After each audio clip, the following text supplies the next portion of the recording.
Hello students, today's topic is about the concept of linear equations in two unknowns. Students can refer to S2 Max Textbook 2A, Chapter 5, Part A, Basic Knowledge. So what is a linear equations in two unknowns?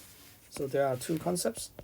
First concept is an equations involve two unknowns.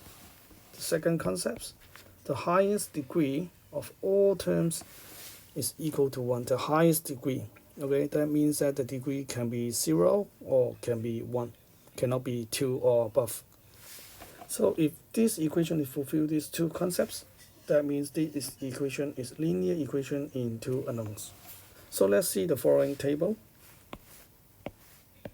These three equations, as there's only one unknown in each of the equation, so these three examples are not the linear equation in two unknowns. Let's see the second table. Let's check one by one. First one, x and y, two unknowns. Second one, x and y, two unknowns. Third one, z and x, two unknowns.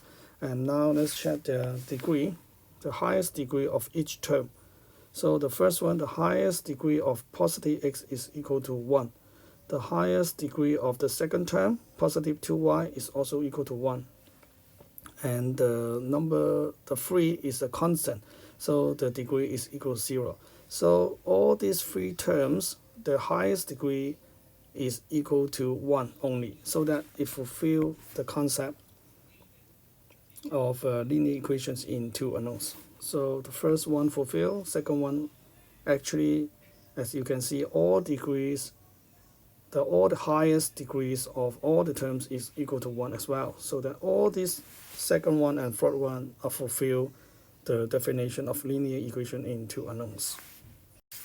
So after introduce the concept of linear equation in two unknowns, let's see the following 8 examples.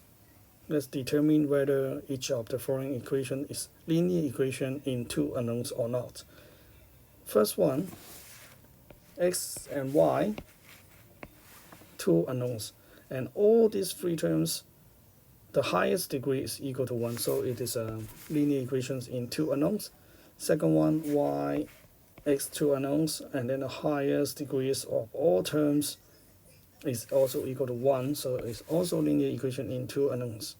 Third one, actually you can simplify like this, 3 times x minus 3 and equal to 2y. So two unknown as well, and all three terms, the highest degrees is also equal to 1, so it fulfill. Fourth one, actually you can simplify 2 times y equal to 4 times x plus 7. So also two unknowns, and each term the highest degree is equal to 1, so it's fulfilled. So let's see number 5. As you can see, that the first term 7x to the power 2, this is the highest degree of the first term is equal to 2, so it's not fulfill the second criteria of the linear equation in two unknowns, so it's not a linear equation in two unknowns. Number 6. So remember that the first term is 2 times x times y. If you see x to the power 1 times y to the power 1, that means these terms, the higher degrees of this term is actually equal to 2, so it's not fulfilled. Number 7, x, y, z, there are three unknowns. So it's not fulfilled. Number 8, 4z minus 12 equal to 6 plus 2z. So I can see that this linear equation only has one unknown, so it's not a linear equation in two unknowns. So I hope you understand the concept of what is linear equation in two unknowns now.